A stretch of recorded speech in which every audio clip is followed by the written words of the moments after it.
Winnie the Pooh by A. Milne. Chapter 1, in which we are introduced to Winnie the Pooh and some bees, and the story begins. Here is Edward Bear coming downstairs now, bump, bump, bump, on the back of his head behind Christopher Robin. It is, as far as he knows, the only way of coming downstairs, but sometimes he feels that there really is another way if only he could stop bumping for a moment and think of it. And then he feels that perhaps there isn't. Anyhow, here he is at the bottom and ready to be introduced to you, Winnie the Pooh. When I first heard his name, I said, just as you're going to say, but I thought he was a boy. So did I, said Christopher Robin. Then you can't call him Winnie. I don't. But you said, he's Winnie their Pooh. Don't you know what there means? Ah, yes, now I do, I said quickly. And I hope you do too, because it is all the explanation that you're going to get. Sometimes Winnie the Pooh likes a game of some sort when he comes downstairs, and sometimes he likes to sit quietly in front of the fire and listen to a story. This evening, "What about a story?" said Christopher Robin. "What about a story?" I said. "Could you very sweetly tell Winnie the Pooh one?" "I suppose I could," I said. "What sort of stories does he like?" "About himself, because he's that sort of bear." "Oh, I see." "So could you very sweetly?" "I'll try," I said. So I tried. Once upon a time, a very long time ago now, about last Friday, Winnie the Pooh lived in a forest all by himself under the name of Saunders. "What does under the name mean?" asked Christopher Robin. "It means he has the name over the door in gold letters and lived under it." "Winnie the Pooh wasn't quite sure," said Christopher Robin. "Now I am," said a growly voice. "Then I will go on," said I. One day when he was out walking, he came to an open place in the middle of the forest, and in the middle of this place was a large oak tree, and from the top of the tree there came a loud buzzing noise. Winnie the Pooh sat down at the foot of the tree, but put his head between his paws and began to think. First of all, he said to himself, "That buzzing noise means something. You don't get buzzing noise like that, just buzzing and buzzing without it meaning something. If there's a buzzing noise, somebody's making a buzzing noise, and the only reason for making a buzzing noise that I know of is because you're a bee." Then he thought another long time and said, "And the only reason for being a bee that I know of is making honey." And then he got up and said, "And the only reason for making honey is so that I can eat it." So he began to climb the tree. He climbed and he climbed and he climbed and he climbed and he sang a little song to himself, and it went like this. "Isn't it funny how a bear likes honey? Buzz, buzz, buzz. I wonder why he does." Then he climbed a little further and a little further and just a little further. By that time he'd thought of another song. "It's a very funny thought that if bears were bees, they would build their nest at the bottom of trees. And that being so, if the bees were bears, we wouldn't have to climb up all these stairs." He was getting rather tired by this time, so that is why he sang a complaining song. He was nearly there now, and if he just stood on that branch... Crack! "Oh, help!" said Pooh, as he dropped 10 feet onto the branch below him. "If only I hadn't," he said, as he bounced 20 feet onto the next branch. "You see, what I meant to do," he explained as he turned head over heels and crashed onto another branch 30 feet below. "What I meant to do, of course it was rather," he admitted as he slithered very quickly through the next 6 branches. "It all comes, I suppose," he decided as he said goodbye to the last branch, spun around 3 times, and flew gracefully into a gorse bush. "It all comes of liking honey so much. Oh, help!" He crawled out of the gorse bush, brushed the prickles from his nose, and he began to think again, and the first person he thought of was Christopher Robin. "Was that me?" said Christopher Robin in an odd voice, hardly daring to believe it. "That was you." Christopher Robin said nothing, but his eyes got larger and larger, and his face got pinker and pinker. So Winnie the Pooh went round to his friend Christopher Robin, who lived behind a green door in another part of the forest. "Good morning, Christopher Robin," he said. "Good morning, Winnie there, Pooh," said you. "I wonder if you've got such a thing as a balloon about you." "A balloon? Yes, I just said to myself coming along, I wonder if Christopher Robin has such a thing as a balloon about him. I just said it to myself thinking of balloons and wondering." "What do you want a balloon for?" you said.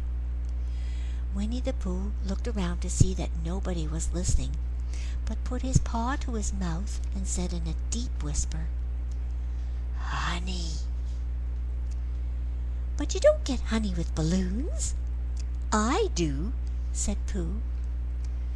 "Well, it just happened that you had been to a party the day before at the house of your friend Piglet, and you had balloons at the party. You had that big green balloon. The one of Rabbit's relations had had a big blue one and had left it behind, being really too young to go to a party at all. And so you had brought the green one and the blue one home with you." "Which one would you like?" you asked Pooh. He put his head between his paws and thought very carefully. "It's like this," he said. "When you go after honey with a balloon, the great thing is not to let the bees know you're coming. Now, if you have a green balloon, they might think you were only part of the tree and not notice you. And if you had a blue balloon, they might think you were only part of the sky and not notice you. And the question is, which is most likely?" "Wouldn't they notice you underneath the balloon?" you asked. "They might, or they might not," said Winnie the Pooh. "You never can tell with bees." He thought for a moment and said, "I shall try to look like a small black cloud. That will deceive them." "Then you had better take the blue balloon," you said, and so it was decided. Well, you both went out with the blue balloon, and you took your gun with you just in case, as you always did, and Winnie the Pooh went to a very muddy place that he knew of, and rolled and he was black all over. And then, when the balloon was blown up as big, and as you and both were holding on to the string, you let go suddenly, and Pooh Bear floated gracefully up into the sky and stayed there, level with the top of the tree, about 20 feet away from it. "Hooray!" you shouted. "Isn't that fine?" shouted Winnie the Pooh down to you. "What do I look like?" You look like a bear holding on to a balloon, you said. Not, said Pooh anxiously. Not like a small black cloud in a blue sky? Not very much. Ah, well, perhaps from up here it looks different. And as I say, you can never tell with the bees. There was no wind to blow him nearer to the tree, so he stayed there. He could see the honey, he could smell the honey, but he couldn't quite reach the honey. After a little while he called down to you. "Christopher Robin," he said in a loud whisper. "Hello?" "I think the bees suspect something." "What sort of thing?" "I don't know, but something tells me they're suspicious." "Perhaps they think that you're rather after their honey." "It may be that. You can never tell with bees." There was another little silence, and then he called down to you again. "Christopher Robin." "Yes?" "Have you an umbrella in your house?" "I think so." "I wish you would bring it out here and walk up and down with it and look up to me every now and then. Say, 'Tut, tut, it looks like rain.' I think if you did that, it would help the deception which we are practicing on these bees." Well, you laughed to yourself. Silly old bear. But you didn't say it aloud because you were so fond of him, and you went home for your umbrella. "Oh, there you are!" called Winnie the Pooh as soon as you got back to the tree. "I was beginning to get anxious. I have discovered that the bees are now definitely suspicious." "Shall I put my umbrella up?" you said. "Yes, but wait a moment. We must be practical. The important bee to deceive is the queen bee. Can you see which is the queen from down there?" "No." "A pity. Well, now, if you walk up and down with your umbrella, say, 'Tut, tut, it looks like rain,' I shall go and do that what I can, singing a little cloud song, just as a cloud might sing. Go!" So while you walked up and down and wondered if it would rain, Winnie the Pooh sang this song. "How sweet to be a cloud floating in the blue. Every little cloud always sings aloud. How sweet to be a cloud floating in the blue. It makes them very proud to be a little cloud." The bees were still buzzing as suspiciously as ever. Some of them, indeed, left their nests and flew all round the cloud as it began the second verse of the song, and one bee sat on the nose of the cloud for a moment and then got up again. "Christopher, ow! Robin," called the cloud. "Yes? I have just been thinking, and I have come to a very important decision. These are the wrong sort of bees." "Are they?" "Quite the wrong sort, so I should think they would make the wrong sort of honey, shouldn't you?" "Would they?" "Yes, so I think I shall come down." "How?" Winnie the Pooh hadn't thought about this. If he let go of the string, he would fall bump, and he didn't like the idea of that. So he thought for a long time and then said, "Christopher Robin, you must shoot the balloon with your gun. Have you got your gun?" "Of course I have," you said. "But if I do that, it will spoil the balloon," you said. "But if you don't," said Pooh, "I shall have to let go, and that would spoil me." When he put it like this, you saw how it was, and you aimed very carefully at the balloon and fired. "Ow!" said Pooh. "Did I miss?" you asked. "You didn't exactly miss," said Pooh, "but you missed the balloon." "I'm so sorry," you said, and you fired again, and this time you hit the balloon, and the air came slowly out, and Winnie the Pooh floated down to the ground. But his arms were so stiff from holding on to the string of the balloon all that time that they stayed up straight in the air for more than a week. and whenever a fly came and settled on his nose, he had to blow it off. And I think, but I am not sure, that is why he is always called Pooh." "Is that the end of the story?" asked Christopher Robin. "That's the end of that one. There are others." "About Pooh and me?" "And Piglet and Rabbit and all of you. Don't you remember?" "I do remember, and then when I try to remember, I forget." "That day when Pooh and Piglet tried to catch the heffalump." "They didn't catch it, did they?" "No." "Pooh couldn't because he hasn't any brain. Did I catch it?"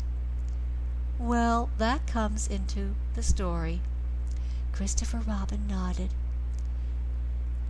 "I do remember," he said, "only Pooh doesn't very well, so that's why he likes to have it told to him again, because then it's a real story and not just a remembering." "That's just how I feel," I said. Christopher Robin gave a deep sigh, picked up his bear by the leg, and walked off to the door, trailing Pooh behind him. At the door he turned and said, "Coming to see me have my bath?" "I might," I said. "I didn't hurt him when I shot him, did I?" "Not a bit." He nodded and went out, and in a moment I heard Winnie the Pooh bump, bump, bump, going up the stairs behind him. If you've enjoyed this content, like, share, and subscribe. Thank you.